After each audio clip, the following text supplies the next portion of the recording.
বিএনপির ভারপ্রাপ্ত চেয়ারম্যান তারেক রহমানের দীর্ঘ ১৭ বছর পর স্বদেশ প্রত্যাবর্তনকে ঘিরে রাজধানীতে সর্বোচ্চ নিরাপত্তা ব্যবস্থা গ্রহণ করা হয়েছে। বিমানবন্দরসহ ঢাকার বিভিন্ন গুরুত্বপূর্ণ ও স্পর্শকাতর স্থানে বর্ডার গার্ড বাংলাদেশ মোতায়েন করা হয়েছে। বিজিবি সদর দপ্তর থেকে পাঠানো এক বার্তায় জানানো হয়, হযরত শাহজালাল আন্তর্জাতিক বিমানবন্দর, কুড়িল ৩০০ ফিট এলাকা এবং গুলশান সহ বিভিন্ন পয়েন্টে অতিরিক্ত নিরাপত্তা জোরদার করা হয়েছে।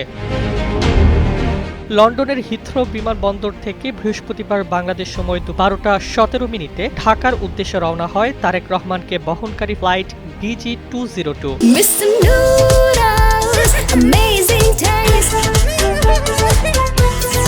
একই বিমানে রয়েছেন তার স্ত্রী ডাক্তার জুবাইদা রহমান ও মেয়ে ব্যারিস্টার জাইমা রহমান। বিমানটি বেলা 11:50 দিকে ঢাকায় অবতরণের কথা রয়েছে। এরই মধ্যে তারেক রহমানের জন্য একটি বুলেট প্রুফ গাড়ি হযরত শাহজালাল আন্তর্জাতিক বিমানবন্দরে পৌঁছেছে। এই গাড়িতেই তিনি পরবর্তী কর্মসূচিতে অংশ নেবেন। বিমানবন্দরের ভিআইপি লাউঞ্জ রজনীগন্ধায় সংক্ষিপ্ত সময় অবস্থানের পর সড়ক পথে তিনি কুড়িল হয়ে ৩০০ ফিট এলাকায় নির্মিত সংবর্ধনা মঞ্চে যাবেন এবং সেখানে সমবেত জনতার উদ্দেশ্যে বক্তব্য দেবেন।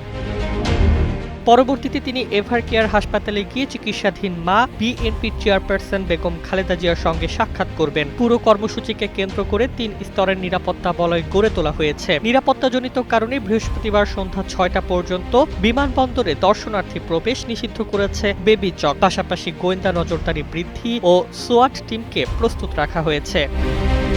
ডেস্ক রিপোর্ট, জয় জয় দিন।